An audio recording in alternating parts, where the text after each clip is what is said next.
Ayun po. Yan, nagtaka siguro kayo mga idol. Pag nag-mask tayo, surgical mask tayo. Yun nga, una sa lahat, nandito po ako sa, obvious naman po, sa refilling station ko. Ayun mga idol, no? Isang mainit na Sabado sa lahat po. Palang Sabado na ngayon po ay naalala ko, ito po ngayon po ay araw po na ni Manuel. Siguro magtanong po kayo, sino po si Manuel Cons? Diyan, siya po ay si Manuel Do. Sa ano po dito sa terminology po sa refilling station. Si Manuel Do ay ngayon po ay si araw po na yung niya ng sahod. Manuel, apelido po niya Do. Ayun po. Mga idol. Ayun nga, dito tayo no. Sa ano, tutulungan po natin sila.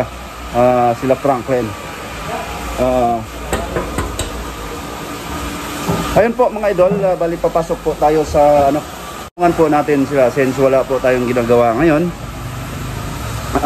Kikita nyo mga idol, ang ano ngayon, mainit no. Mainit na mainit, kasing init po ni Cons Jan TV Official. Kikita nito, ito yung mga galon natin na nakukuha sa mga iba't ibang barangay mga idol no, sitio o barangay. Ayun mga idol, dito tayo dito tayo no. Magandang hapon po mga idol. It is James mayong hapon da James, musta? Ayun ayun, dito po ako po tutulong po sa kanila mga lords. Ayun, ito po yung ano no, pag ano po sa isang tubigan no. Dito unang pong step sa mula doon sa washing, tapos isang hydraulic na tubig para pangtagal, tapos dito na po sa final product po niya no. Yung nakita nyo, dalawa lang po yung dito, tapos dito since mga dealer to mga idol, hindi po namin not unless kung sa ano, kasi request po yan ng customer no, na ayaw, hindi po nalagyan po ng mga sticker. Dito lang po yung capsule, ayun no, secured naman po yan no. Kasi ayaw po nilang yung baga matrabaho no, dikit-dikit ayun. Pero sa mga company mga idol, talagang kung hindi ko ina-advise ko talaga sa kanila na whether ang customer na ayaw at saka ilagay mo ang sticker na. Okay. Ayun, dito nga sila. Ayun po kami ayun, sa hapon na to.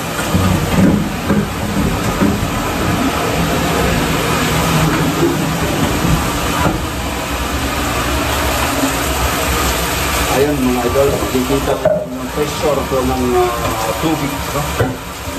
Hindi mo kailangan mo rin ng dito no? Kasi ng pressure po kasi naapaw dito yan idol. Opo, ano naman naan mo rin mga lods no? Libre lang po siya.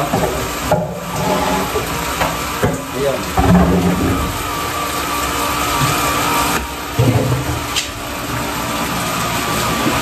Lagyan natin.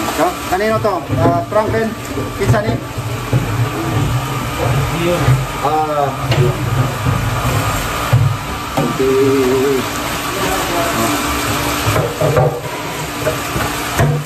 Dito po.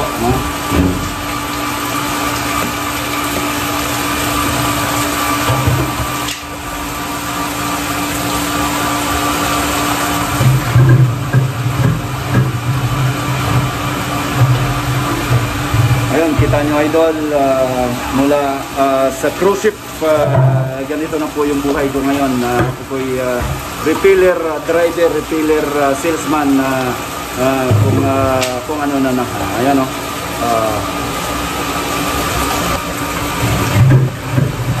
ganun po tayo, no?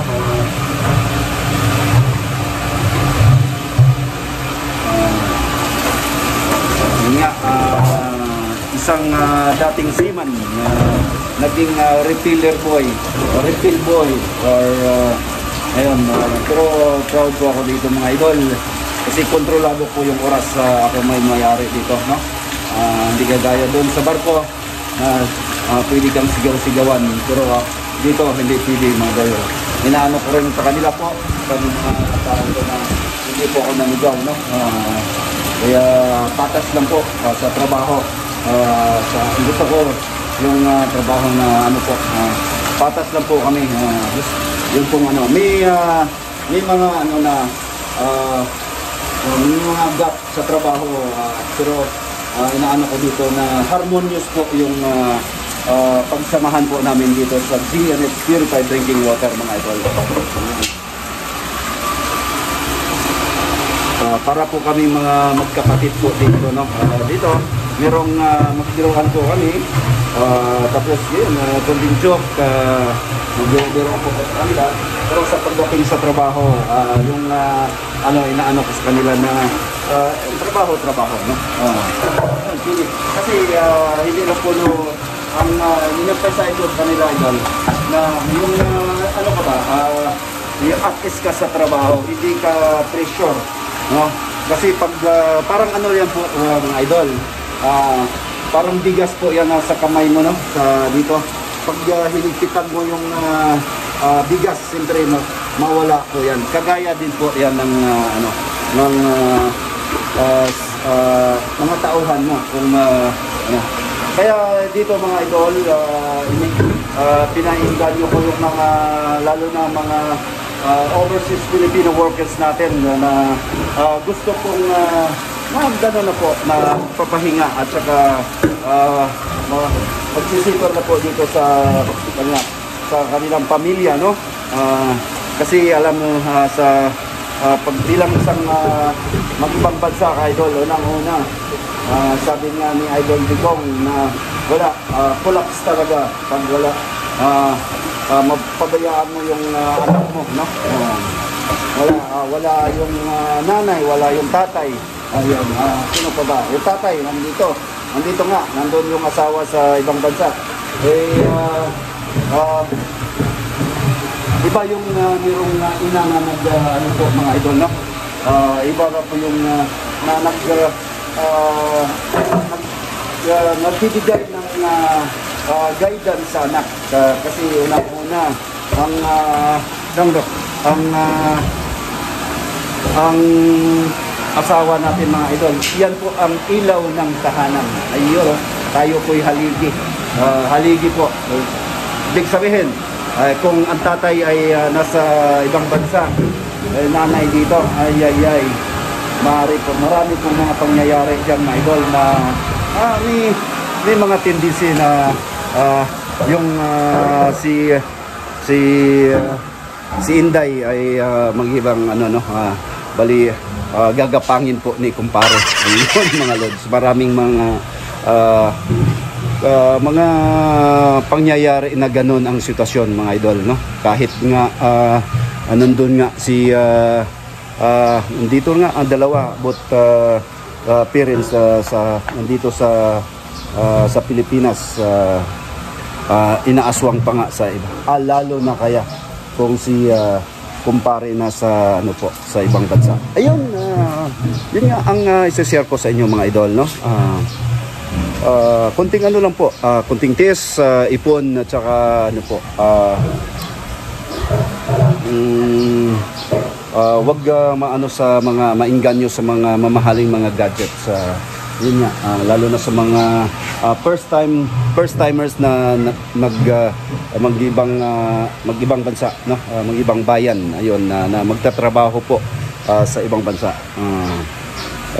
Iano ko po sa inyo na ang pupunta tayo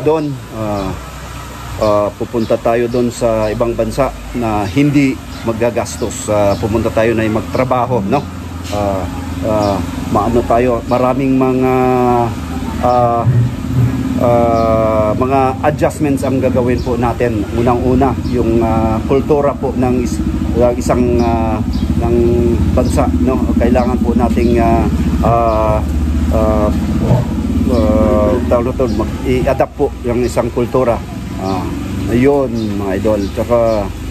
Tsaka yung pagkain, marami po mga idol. Yung homesickness po sa isang OFW, iba yun mga idol, no? Ayun, kaya ang advice ko sa inyo po mga OFW, ipon, tiis, tiyaga, tsaka yun nga, kung meron na pa ko yung chance na andito na mamalagi na po dito sa Pilipinas, gawin po nyo idol, baka huli na po ang lahat. Ayun po ang advice, friendly advice po ko po, no? Mga idol. Magandang hapon, happy weekend mga idol.